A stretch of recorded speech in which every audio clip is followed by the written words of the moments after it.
last time. This is nothing new. That's the thing that bothers me. They already did this in Doctor Strange 2. This doesn't accomplish anything. A few members of our audience wanted us to make a review on the Marvels movie. So we figured we could slap together a super quick review to answer the question whether you should see the movie, and to satisfy those who want to see us dump on the film. A lot of people have labeled this movie as woke trash, but I would debate that and say this movie isn't actually that woke, it's just bad. This movie fails in almost every regard, and concerning the writer strikes that were going on, I wouldn't be surprised if a lot of the reshot portion of this film was written by an AI. But before we begin a review, I am Keto. And I am Mio. And our first section is characters.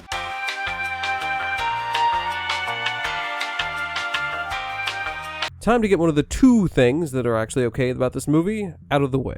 The first being Miss Marvel. Generally speaking, the character is okay, but specifically the actress does a pretty good job bringing the character to life. Not that there's much to her character, she's just a big fangirl of Captain Marvel. However, I am confusion, this was never explained. Captain Marvel did most of her stuff on Earth around the 90s, and then she popped up in Endgame, which I guess one could say, oh, she's kind of cool in Endgame, but Iron Man's the one to sacrifice himself to save the Earth, so... Also, Kamala's family is here, and they're fine. They're consistent, at least, from the Disney Plus show that nobody watched. Her mom actually acts like a concerned mother. She's like an alright character, and her father doesn't do that much. I'm really not sure what he's there for. We didn't actually watch the Captain Marvel movie, but we did see her in Endgame, and this Captain Marvel seems very different from that version. In Endgame, she was an egotistical, stoic piece of wood, but in this movie, it's like she tries to show emotion, but I never really take it seriously because it feels forced. And I think that's more of a direction part, all things considered. Any character that she had beforehand is kind of assassinated in this movie because she's terrible at her job. She accidentally destroyed a civilization, and she still hasn't found a home for the Skrull, so I guess she's on the same page as Nick Fury. And she never visited Monica after leaving her as a child because she felt guilty, I guess? The director does a better job with the action sequences than she does with actual character work, because when it comes to Captain Marvel specifically, she did a pretty shoddy job. And Monica Rambeau suffers from the same directing issue that all the other characters suffer from. However, I think that might be compounded by the fact that I'm not sure if she's a great actress. Most of the time she kind of fades into the background, and I forget that she's there, because she really doesn't contribute much to the story, and she stays a pretty static, boring character. Which is a good time to mention that almost nobody develops in this movie. I guess you could argue that she forgives Captain Marvel for abandoning her as a child. However, that's resolved like the very next scene after the whole drama starts. Basically, as Florian would say in Cupcake Wars, it did not work for me. So that basically finishes up the main trio of the movie. We have Miss Marvel, the kid, Captain Marvel, the leader, and the African-American woman who's smarter than everyone else. Never seen that one before. On to Nick Fury. Nick Fury, more like Nick Furry, because he's gone soft, and most of what he does in this movie is tied together with CGI alien squid kittens. Wait, octopuses? Mother Flurkin, I gotta say, they really, really want you to like these space cats. To the degree that at one point, all the marketing was basically just pointing, oh, look at these cats. But back to Nick Fury. He's just there. I never really understand why he's there, actually. He doesn't really contribute that much. He doesn't like, oh, he's Nick Fury. He knows what's up. He knows what he's doing. It's like, he's just kind of here out of obligation, if anything. It's nice that he's like associating with Captain Marvel's because, the two of them know each other. But I genuinely do not care. Enough said. We have our main villain, Der-Benn, who has to be one of the most forgettable villains of all time, at least within MCU history. She's about the same level as Malekith. Yeah, you don't know what I'm talking about, do you? You walk out of the theater and then you struggle to remember her name or anything she accomplished in the movie. Also, I don't know if she's that good of an actress. She constantly pulls these weird, goofy faces when she's about to use her powers and stuff like that. And it just comes off as really funny more than does intimidating. Overall, she's incredibly cringe and she doesn't even fit into the overall film. But that's also the main point of, you could argue, wokeness, because she's a gender swap version of a character from the comic books, which I don't think is the biggest problem with her character. It's just the fact that her character is bad. And her motivation is just save her planet, but also ruin Captain Marvel's life. Seems pretty dumb to pick a fight with one of the most powerful superheroes in the universe, but what do I know? On to our next section, story.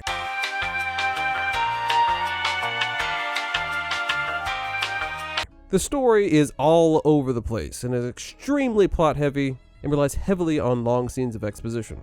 And those long scenes of exposition don't really mean anything because the movie actively ignores its own rules. The movie fails to build stakes or any kind of tension because the movie is so flighty that things are just resolved all of a sudden and immediately after the problem was immediately made. Or they're just straight up ignored.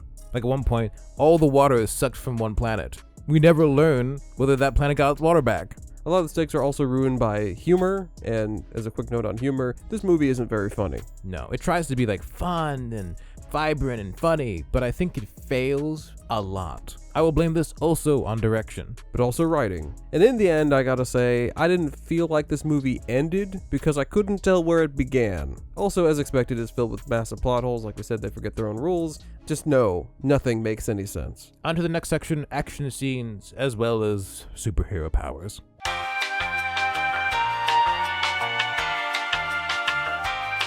Quick note, costuming in this movie, terrible. And we have our second and last positive, that the first action scene is okay. It's just way too long. Now, I know a lot of it doesn't make any sense about why people are switching randomly and how conveniently Kamala isn't killed by being thrown into outer space or anything like that. And people are activating their powers at random sections, apparently, to shift and to transfer, and then they're just instantly adapting to fighting somebody else's battle. But if we ignore all that, it's an interesting idea. Yeah, and in the first sequence, I think it handles it the best. Still, though, it's also weird how they can sometimes teleport other people who are around them. Nothing makes sense, but that action sequence was okay. But later in the movie, it gets rather repetitive. In the end, it's resolved just because Kamala says, "Oh, we don't do that anymore," and it's just, that's how the movie ends. A few questions I had about the powers in this movie is why can Kamala use her powers without the bangle? She does that, like, I think maybe a couple of times, and I don't really know if that's supposed to be possible. Monica's powers don't make a whole lot of sense either, because how does phasing through things have anything to do with light? And the flying thing as well. By the way, she says at one point, "Oh, I've never flown before." Later in the movie, she just flies fine. Also the villain. Like, what is the villain's powers exactly? She has a bangle that seems to give her abilities. And Kree are supposed to be super strong to a certain degree anyway, but the bangle, it gives her some abilities, but her abilities are different than Kamala's abilities. IDK, but overall, the CGI in this movie is terrible. It's really bad, like at some parts. I think it's like not as bad as like some Marvel movies recently, but it's definitely one of the worst. But that's about it for that section. Time to move on to some miscellaneous stuff to go wrap things up.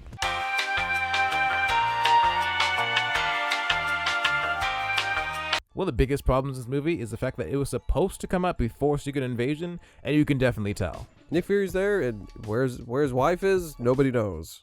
Also, because Secret Invasion came out first, Earth has declared war on Skrulls, so, going to Earth right about now would be like the worst time. And I know they had nowhere else to go, but surely you had somewhere else to go. In either way, they don't mention it in the movie. They don't even mention like, oh, this might be a problem. And along with that, question being, I don't know if anyone in New Asgard has the key to the Bifrost, because Valkyrie shows up via the Rainbow Bridge beam thing. I don't think anyone can do that right now. Another miscellaneous complaint, I'm really getting tired of superhero teams at this point. I feel like they keep on constructing them and have them go through the same trials to go make things work. And I really don't care for the whole end of the movie thing. It was about as cringe as they said, because in the leaks it's like, oh, Miss Marvel goes to go talk to Hawkeye, female Hawkeye, and then she says, "Hey, did you know that Scott Lang has a daughter?" And yeah, that's basically what happened in this movie, and it's just as cringe as I thought it would be. Because I thought it was a lie when I first heard it.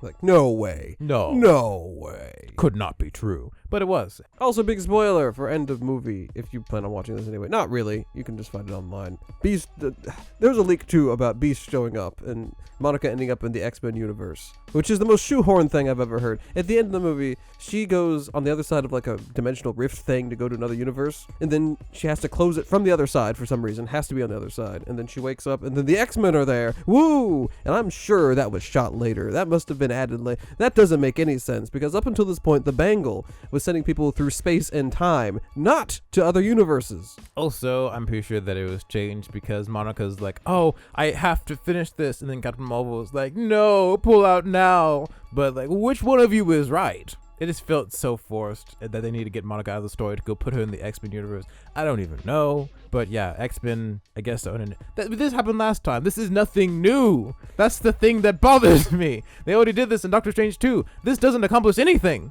And my goodness, apparently there's new rules for multiverses. You can just open a rift to one. It doesn't require magic. It's, maybe this is actually worse than I thought it was. I mean, it's not, like I said, it's not woke. It's just really bad. It's like Doctor Strange 2. Like, I think I know a lot of people like Doctor Strange 2, which I disagree wholeheartedly. But I can see that has some redeeming qualities. This is like Doctor Strange 2, but with no redeeming qualities and somehow even less sensical. And it also tries to be a Guardians of the Galaxy movie a lot of the time. I think that she took a lot of inspiration from that.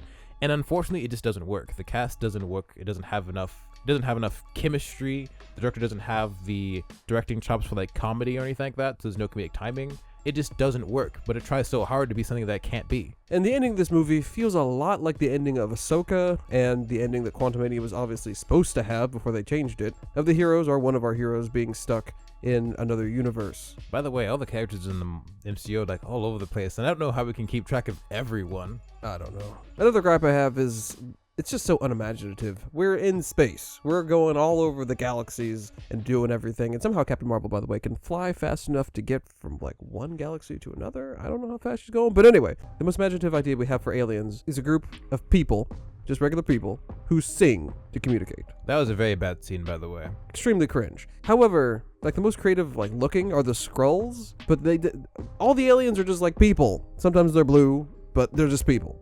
In conclusion, is this movie worth watching? no. Absolutely not. Wait until Disney Plus. I don't think it's really worth. I mean, like, you're giving money to Disney either way at this point. So I guess if you want to support your local theater, feel free. But if you want to say like, oh, Marvel's was a fail, it had terrible ticket sales, just wait for Disney Plus. I don't know. And if you really do want to watch it, feel free. Don't let me stop you. No, I'm not here to say you can't enjoy the movie or you can't have fun watching it. This is just our opinion for our audience. So yeah, terrible movie. At least I didn't like it. And I guess like and subscribe if you want to. We'll be releasing a video talking about how the movie became so inflated in budget and how it ended up being such a failure in another video coming out soon. But we're very behind in videos, but we are catching up. So leave a like if you enjoyed this video. Subscribe if you aren't already, if you like. And watch this video over here as we think you might find it pretty interesting. It kind of relates to the whole Captain Marvel thing. But until we see you there, he's Keto. And he's Mia. And we hope you have a blessed day. Bye!